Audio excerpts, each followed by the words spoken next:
Imagine this, Resident Evil and Jurassic Park. Mix those two together and what do you get? This game.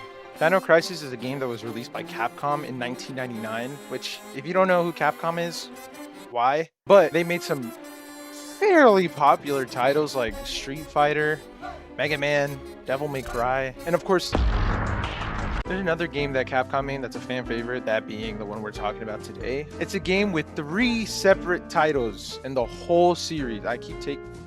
Look, this isn't even my microphone. This is my microphone. I don't know why I'm like trying to...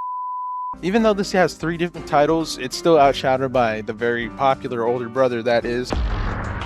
Anyways, you probably came here to hear about the game, so how about you join me while I go over what I think is an underrated Capcom game, that being...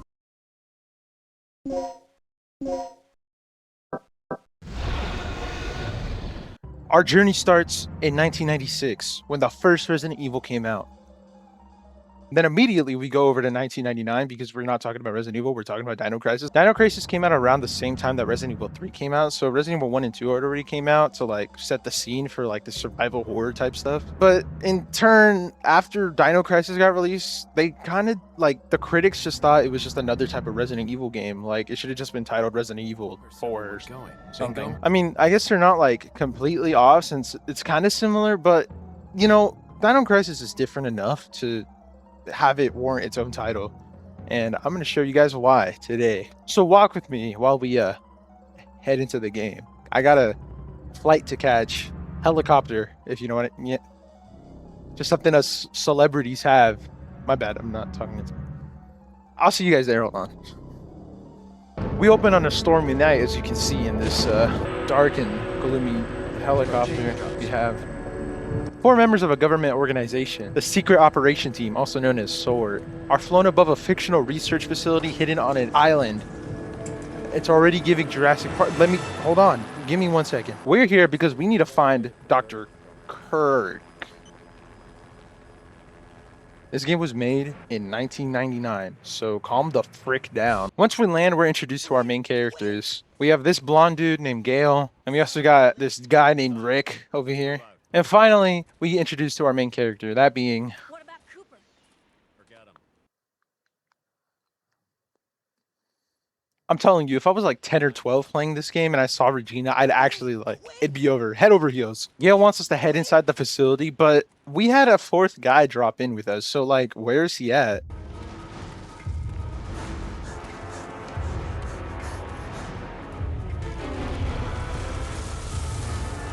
I'm sure he's fine off somewhere on the island. I mean, he can make... I mean, he's also like special forces, so like it's not like he shouldn't be able to handle himself, you know what I mean?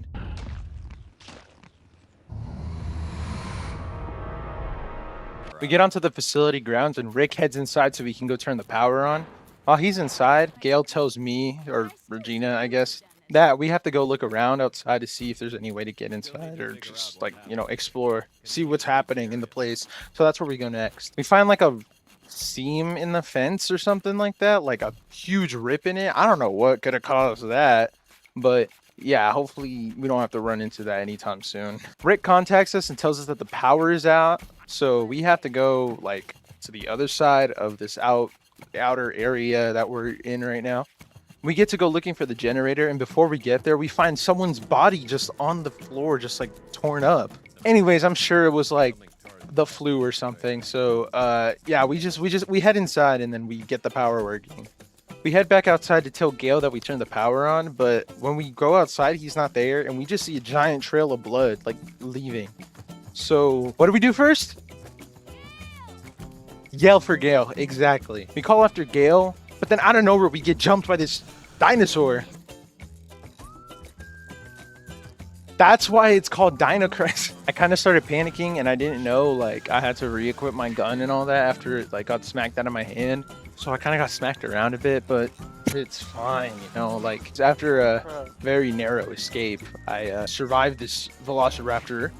And we get in contact with Rick again. We tell Rick that we have no idea where Gale went. All we saw was like a freaking stain on the floor, and maybe that's all that's left of him. Who knows? Obviously, Rick doesn't believe us, so we go inside to the facility, which actually isn't any better because there's also dinosaurs in here too. But we head inside to go to the control room where Rick is at right now because we need to talk to him and figure out what the heck we're gonna do now that I don't know where the hell Gale is, and Cooper is probably okay surviving on his own on the island. The first main difference in this game compared to the other Resident Evil games that came out, aka Resident Evil 1 and 2, is that this game uses real in-time 3D rendered environments. If you don't know what that means or you don't understand, let me explain. Basically, Resident Evil 1 and 2 both had their environments, obviously 3D-ish, but the environments, like the background, were rendered prior to you like actually going into the room. In Dino Crisis though, you can see that the camera itself moves with Regina as we go through the rooms, so that's why it's different. I'm not saying Dino Crisis is revolutionary, but I'm not saying it's not, you know what I mean? Yeah.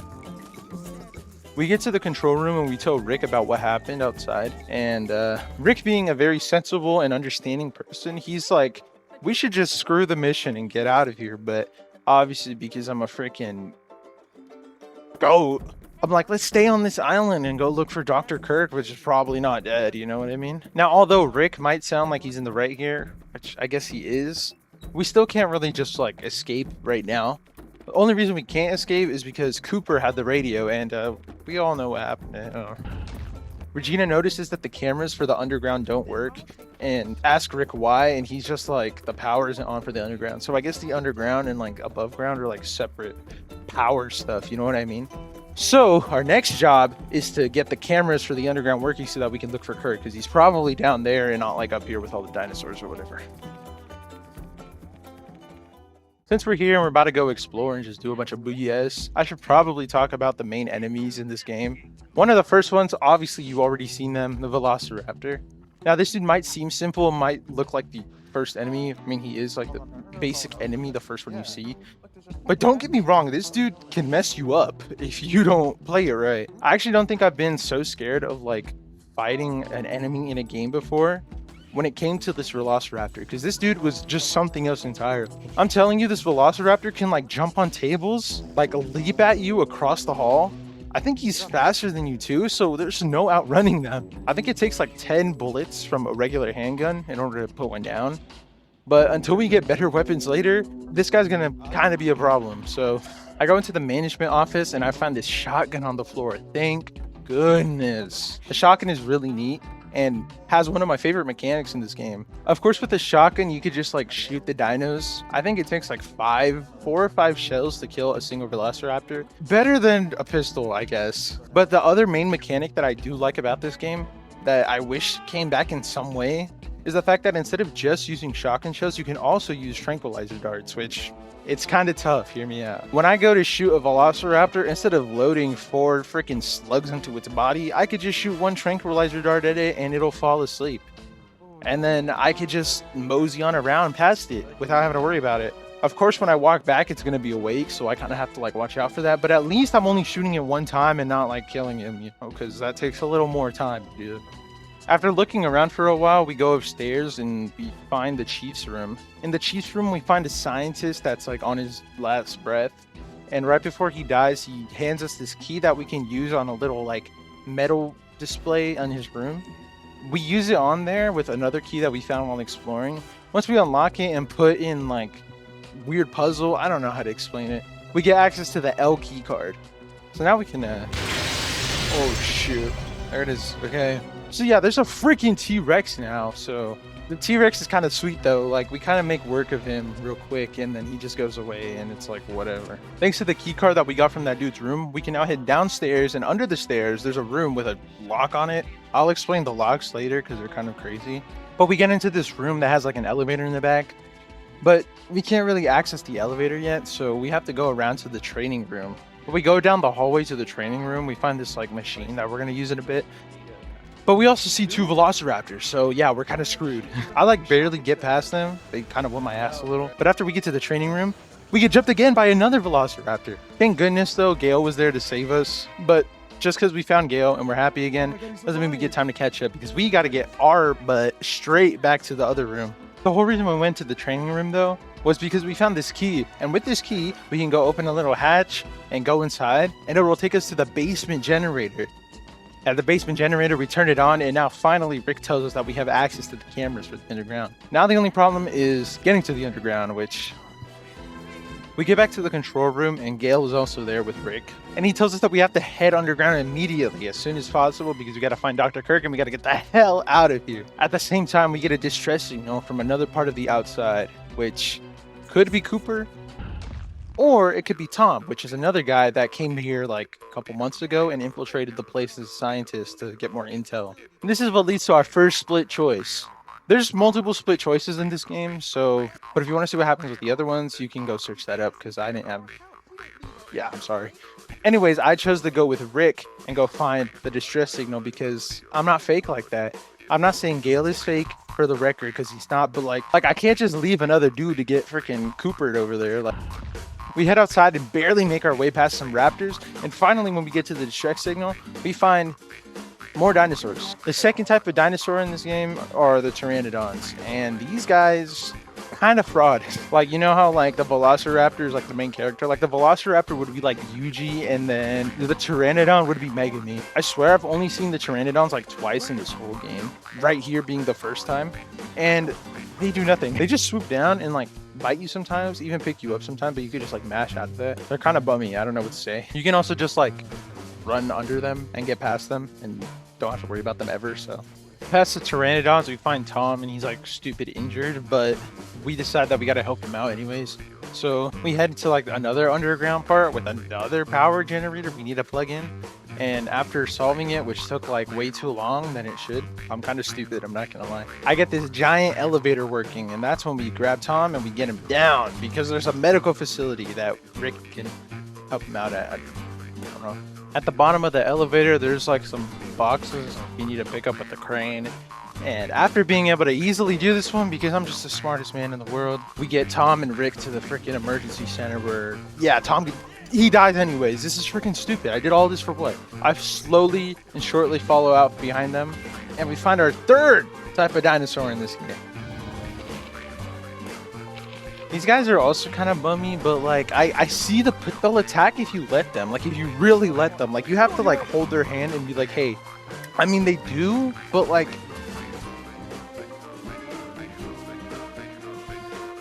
you open your mouth and you put it on my body and start nipping at me. That's how you kill me. But yeah, we get to the medical room and Tom is dead, so it's freaking useless to go down here anyways.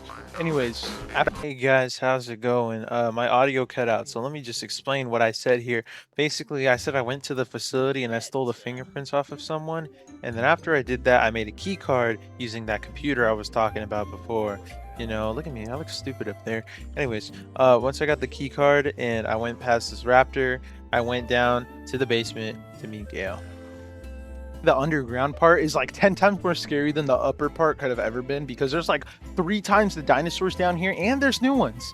Yeah, so let's try to get to Gale as quick as possible. I narrowly make it past a bunch of dinos, and after putting a code in a different room that opens a door in another room and getting through all these puzzles and stuff, finally I reach this gas room. Let's just say don't let the government watch this video, because I did some mean things in there. So I may or may not have like committed several war crimes on accident. Listen, hear me out. So the puzzle for this was that a certain gas color neutralizes another gas color, but I don't think I read the instructions right, because the toxicity meter went from like 30 to like 100 after like one press. So yeah, I finally got it open though. And the dude was alive still. I'm gonna need a lawyer, bro, I swear. I head inside the chamber after I neutralize the gas, and this dude gives me this key card with like a letter on it, so I can go get another key card that I need to open Dr. Kirk's lab. But as soon as I try to leave, a raptor shows up, so I purposefully committed a war crime on him. Anyways, let's just forget that room like even existed. It was like barely relevant.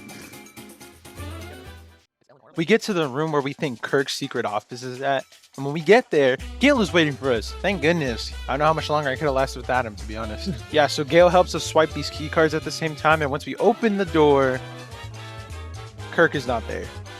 Where are we? You know what we did find that was interesting though? We found this like I don't even know what to call it. It's like some 3D freaking force field thing. Hopefully this barrier force field thing won't be a hindrance later in the game.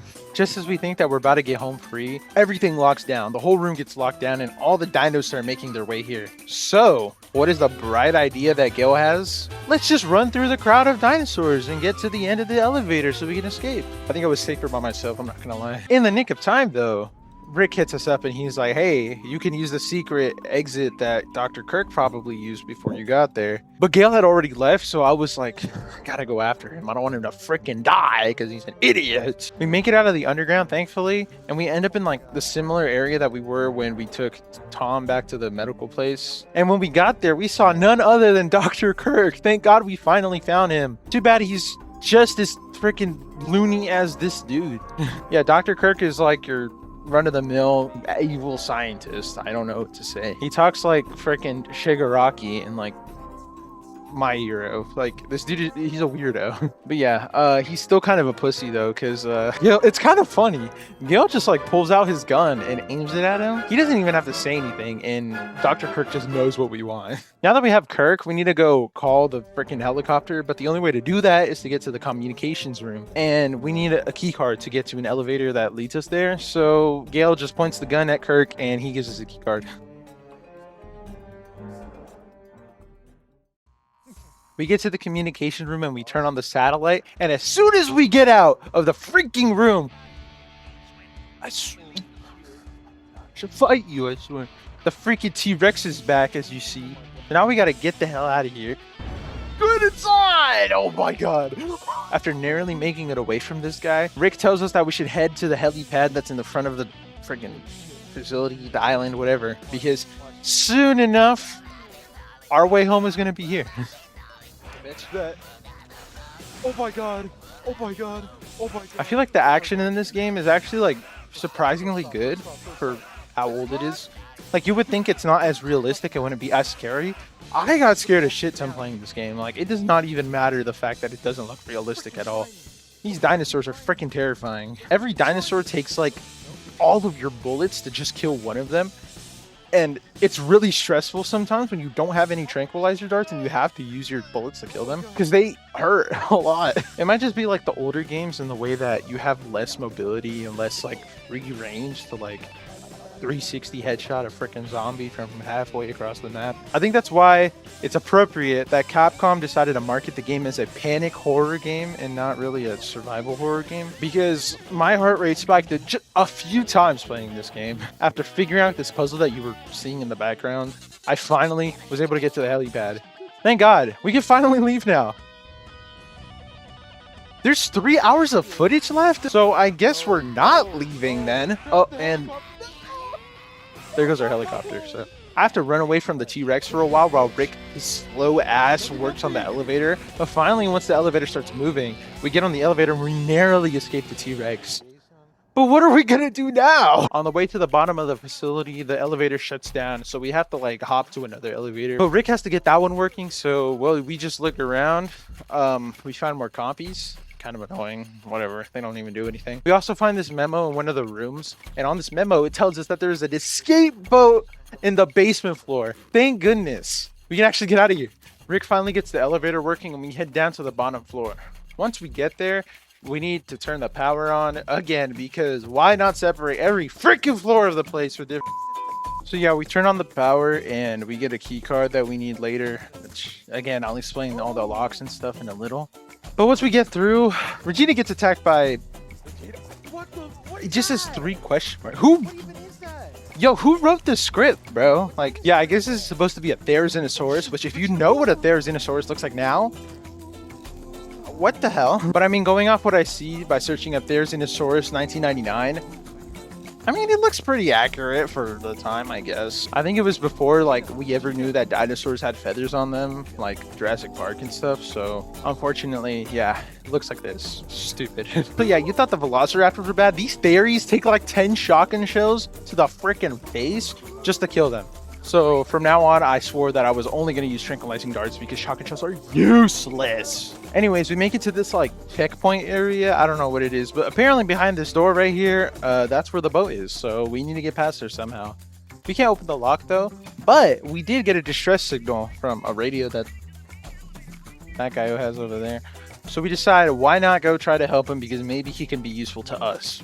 While we make our way there, I'm going to explain the locks, because that's the whole reason we're going, to get a key to the lock. There's these types of locks called DDK locks. They're kind of complicated, kind of insane, but nothing I can't handle. Obviously, you got your regular like pin pad locks that are somewhere, sometimes in the game, like for lockers and like stuff, like items you want to grab. And then you got the DDK locks. Basically, to open a DDK lock, you need the key and the code. Which, I mean, you're like, the key and the code are the same. No, they're not. They're not the same. The code is, let's just say, like an unfiltered version of the password. And then the key is the solution to get the filtered version of the password. So, for example, we got this puzzle right here. There's many rules to this DDK stuff. Like, I'm telling you, this stuff is serious. So, it's pretty simple when you start, and in the key, the little thing at the bottom, there's letters, because it's all you're doing is just getting rid of the letters that are in the key. So if the code has like whatever and the key has this, you just got to get rid of the letters in the key that are in the code, if that makes sense. Sorry if I'm bad at explaining. Where it gets serious is the numbers, because the numbers, basically, if the numbers are spaced out evenly in a specific way, you're getting rid of that corresponding numbers letter in the alphabet. So like if there's a 2 and a 5, you're getting rid of B and E. You know what I mean? If they're not spaced out, then you're just getting rid of that number column. Don't ask me why the locks work like this. Basically, if it says like 1, 2, 4, 5, you're getting rid of all the letters in column 1, column 2, and column 4 and column 5. And then you're leaving everything else and reading it like you read English. Kind of stupid, kind of dumb. But once you understand and actually play the game, which you should, it's like on Steam and stuff, you can play it whenever. It makes sense. It makes a little more sense. It's still kind of annoying and stupid, but it's not that bad. Anyways, you find that the radio signal came from the elevator that we came down from. And there's... What are you doing here? Yeah, so the T-Rex is here for some reason. I don't know why. But he's like stupid, because he chased after me and he ran into a freaking transformer and blew up the transformer and died. Thankfully though, with him aside, we can go into the elevator and we can take this key, and also another thing that we will need later. Like, I need to explain to you how stupid this is, right? Because look, I walk into the room this way and the camera doesn't even show anything that's like happening over there. And so I have to like, after I grab the main thing I went there for, I have to like step over here. And now that I'm over here, you can see that there's stuff right here. Like, this game is, it's a little stupid. It's a little dumb. It's still good. Trust me, it's still good. We get back to the checkpoint area with the key card this time, and we meet up with Rick. Finally, we get to open the door. And when we open the door, we have this like, you remember that thing that we saw in Dr. Kirk's room? That weird, like, reality warping barrier thing? Yeah, that thing is here this time. And I don't think we want to touch it, so we got to find a way to get rid of it. So it's just going to lead us down a whole nother rabbit hole of BS to do, so. But Danny, you already mentioned this freaking reality warping stuff like a million years ago. Like, okay, let me explain to you what this reality warping barrier is. What Dr. Kirk was doing here was not what he said it was. It was actually an experiment to mess with space-time itself. Kind of crazy. Who wrote this, though? Instead of this being like Jurassic Park, where like they took the DNA from a mosquito that was encased in amber. So the dinosaurs that you see are in the lore, in canon, actually the dinosaurs from back in whatever age they existed in. So this machine and this weird thing that we got back here, it's actually like a portal from one point in time to now. So yeah, all these dinosaurs, you want to know how they got here? They got here because they were teleported from back in time to there. So, I mean, it's kind of cool. I think it's unique. At least it's not like another Jurassic Park, because then it'd really just be Jurassic Park, but Resident Evil. But yeah, since that's the case, there's no like easy way to get past this. And there's another machine that we have to tamper with. This machine is the one that controls all of it and that caused all of this dinosaur stuff to happen. So Yeah, we should probably consult with Dr. Kirk, wherever he is. We look at the machine and stuff and realize that we need a lot more stuff to be able to actually operate it. So we head into this other door and it leads us directly to Dr. Kirk's real room. And here we already find Gale and Dr. Kirk in there, and they're chatting it up, I guess. I don't know what they're doing. Dr. Kirk tells us that we need 2 pieces, like the initiator and the transfer, something like that. We need 2 pieces to the machine in order to turn it on. And there's 2 ways we can get it.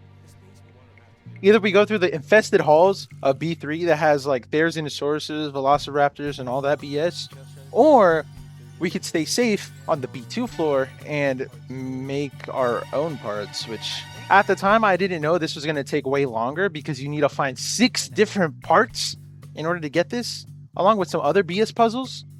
But I was just like, less danger, the better, you know what I mean? Before we even get started on building these, I have to take Dr. Kirk's fingerprints, and I have to go make a key card with that in this other room I found. That's only because, like, with Dr. Kirk's key card, we can have access to every single door now that needs a key card, so thank God. Now, I think the puzzles in this game are really cool, but there's, like, 0 clues as to how to do any of them. Like, I seriously swear I could have never beat this game without searching up what to do, I swear. Let me explain my favorite and most stupid puzzle in the whole game. Using the Dr. Kirk key card that we made by ourselves, we go into this room with a panel, and on the panel there's like different routes that we have to control a little cursor in, make different beeping sounds. Basically in that room, there is a cabinet that we have to push out of the way, and behind it there is a voice recorder. For some reason they just had a wire taped to the wall, but we listen to the voice recorder, and at the end of the message that it plays, there's like a series of like 6 beeps, I think, and using the tone of those beats, we have to insert the logical path that would recreate that tone into the machine. It doesn't make much sense, so let me just show you. It's like,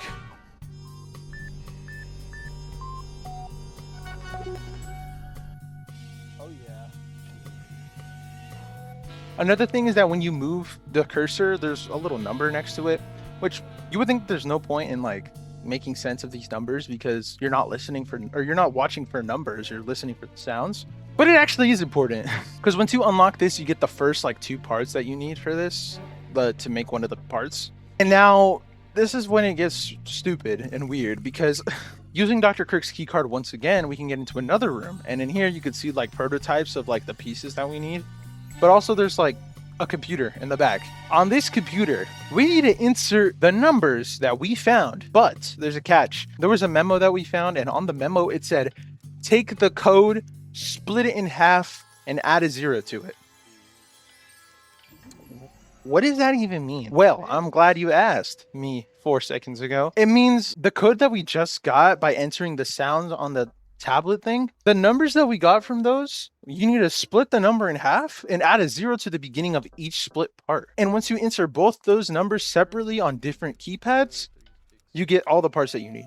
Who wrote this game, bro? It took me like 2 hours to solve this whole puzzle, but finally I was able to beat it. Thank goodness. Thank goodness. I don't have to worry about that anymore. Finally, we head back to the machine and we insert the parts, and finally we get back to the control room, use Dr. Kirk's keycard to set the machine off, and we set it to overdrive.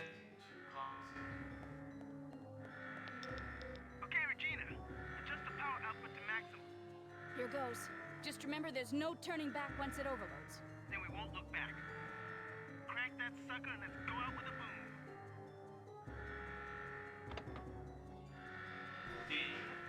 Generator has surpassed safety parameters. Third energy overload in progress.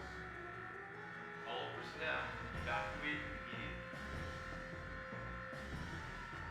Repeat. All personnel evacuate immediately.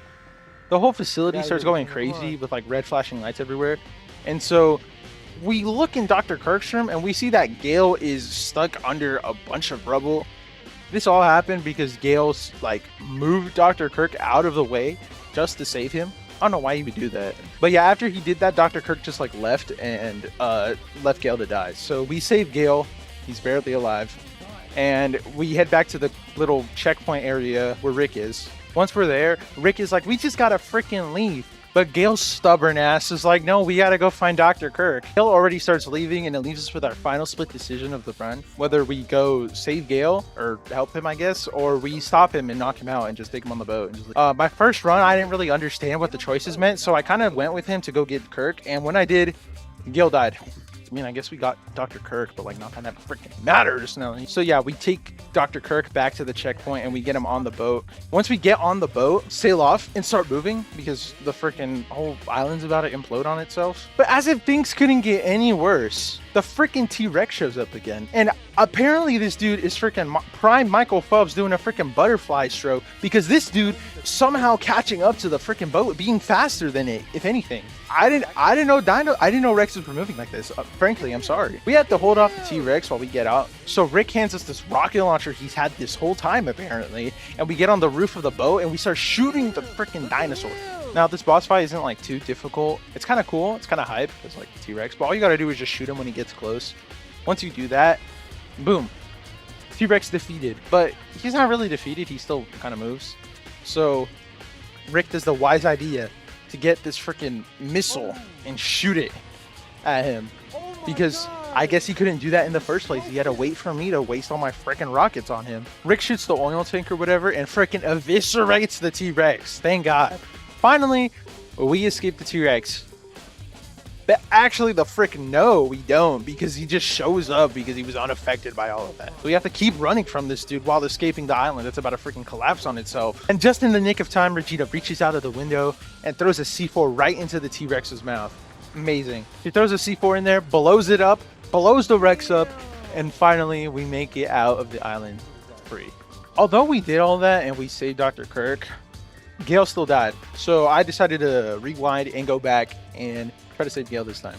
So this time, instead of going after Kirk with him, I just knocked him out and we took him to the boat. We got to the boat, and on the boat, Rick said that he needed some like fuel for the boat, I guess. So he told me to go look for it in this like storage yard area. Anyways, when we first walked there, we saw the T-Rex like dead on the floor. But then the next time that we go there, after we get fuel, he's not there. So we get the fuel, and when we go back inside to get the fuel to Rick, we hear a bunch of stomping around and stuff outside. So we tell Rick that we're going to hold off the freaking giant dinosaur that we're about to see. Because apparently we're like that, and we've been like that the whole game. So yeah, we head back out to the shipyard place, and immediately he busts through a freaking garage door and blocks my way back to the boat. As if it wasn't convenient enough, the freaking security sensors went off, and they locked all the doors also. So now I'm like triple screwed. So what do? Run. I just kept running and shooting him with the grenade launcher whenever I needed to. Yeah, all that. After outrunning him for a while, Rick pulls up on the side of the dock, which, thank God, the dock was still open. Rick, like the freaking boss he is, he hops out of the boat with a rocket launcher, and he shoots this giant oil tank next to the freaking T-Rex. Blows the T-Rex up. Regina hops on the boat, and we freaking beeline it out of the blaze. Once again, the Rex is unaffected by that, but while we're running, a huge white shockwave starts following us, and we narrowly escape it, thankfully. But the T-Rex doesn't, and he gets eaten by the freaking implosion of the island. Dr. Kirk is probably dead and or back in time, and we made it out, thankfully, with Gale this time. Phew. Just like every Resident Evil game, this game also has like the rating that you get. You can see it roughly took me 5.5 hours, 23 saves, and 7 continues. So basically what it's trying to say, I'm bad at the game, never play the game again. Yeah. But that was Dino Crisis. I mean, I guess you could see the resemblance that it has to Resident Evil. I think it's different enough for it to have its own name. I mean, I think the story is unique and different. And I also think the gameplay just differs itself enough, well enough, I guess, for it to be standalone away from Resident Evil. I also think the puzzles are a little more hardcore in this, while Resident Evil, those puzzles aren't that hard. I mean, some of them could be, but for the most part, the ones in Dino Crisis were like 10 times worse. If you guys enjoyed watching me freaking rant about this game, talk about it, go ahead and leave a like. Also, subscribe to my channel if you want to see more. Check out all the other videos I have. I don't quite have videos like this one yet, but I have some other good videos, I think, in my opinion, that you should probably check out if you're interested in any of the topics I'm talking about. There's also Dino Crisis 2 and 3, so if you want to see me cover those, let me know in the comments. Or don't. I'll go freaking prank myself again. Regardless, thank you for watching the video if you did watch to the end. And I will see you all later. So yeah, thanks for watching.